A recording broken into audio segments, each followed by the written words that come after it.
Right here in front of me we've got two brand new AMD GPUs, the RX 9070 and RX 9070 XT from PowerColor. At first glance, you'll be forgiven for thinking they are identical, and honestly, there's a good reason for that. Both cards share what appears to be the same cooler design, but don't be fooled, they're definitely not the same under the hood. In this video, we'll take a closer look at this particular cooler design, examining its thermal and acoustic performance, along with a brief look at the overall performance of the cards. Our goal is to provide an additional source of information for those considering the RX 9070 and 9070 XT, especially if you're interested in the PowerColor versions. As always, I highly recommend checking out multiple reviews to get a well-rounded perspective on what you're investing in. For those looking for quick answers, we've added chapters to this video, so you can jump straight to the sections that interest you the most. Now, let's dive right in. AMD's latest GPUs are built on the new RDNA 4 architecture and are aimed squarely at the mid-tier gamers. With this generation, AMD has decided to bow out from the top-end market and focus on the majority of users. The RX 9070 XT is set to launch at $599 while the standard RX 9070 comes at $549, at least on paper. However, since these cards will only be available with the third-party coolers, like the PowerColor models we have here, the actual resale prices may vary. We'll have to wait and see where they settle in after launch. Our particular models are from the higher-end Red Devil lineup, known for the premium cooling and factory overclocking. Inside the box, we have the card itself, along with some marketing materials. A simple yet functional anti-sag bracket, well, more like a support foot, an AIGB cable, and a nice Red Devil sticker for those who want to show off their build. The cards feature a triple slot, triple fan design with a semi-flow-through cooling approach. While the PCB itself is quite compact, PowerColor has added a visually appealing plate that covers 3/4 of the airflow opening. This does still allow some air to pass through, but it's not fully open design. Both cards come with dual BIOS modes, which can be toggled using the small switch on the side. Towards the middle, there is an AIGB header, followed by power connectors. The RX 9070 is equipped with two 8-pin connectors, while the XT variant requires a bit more power, featuring 3 of them.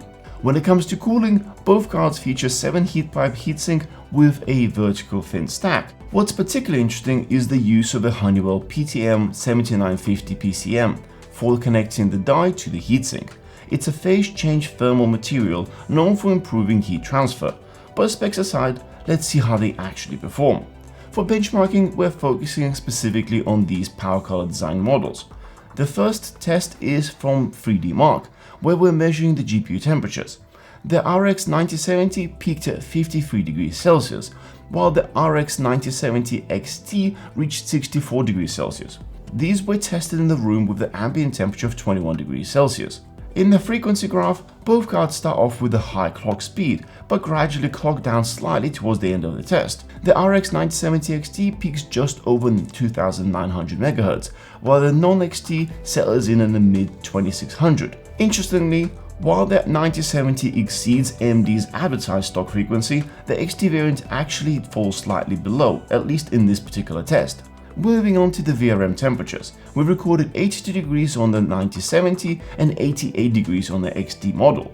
While these numbers are well below the VRM TJ Max, they're definitely creeping up to the higher range. Next up is the power draw.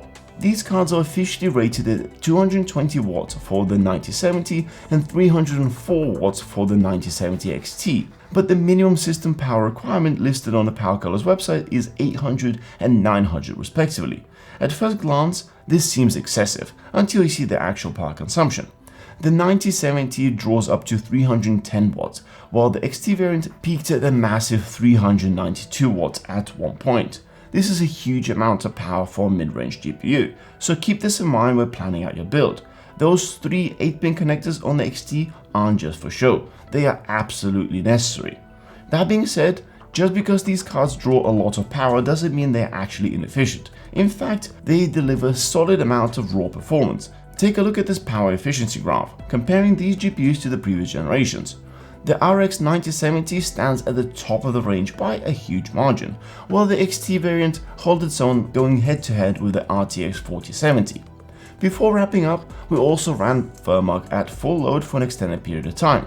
On auto fan settings, both cards peaked at 38.2 dBA on our open air test bench, which is impressively quiet, considering they maintained performance throughout the test with a minimal amount of throttling. To conclude, these two cards from PowerColor deliver strong thermal and acoustic performance. I would have liked slightly cooler VRMs, but they're still within the acceptable range. Aesthetically, that's always a personal preference. For me, they are a clean, no-nonsense card without too much flashiness. My only hope is that they are readily available and come in at a reasonable price. Thanks for watching. If you think these cards might be what you need, check out the link below for more details. As always, don't forget to like the video and subscribe for more. We'll see you in the next one.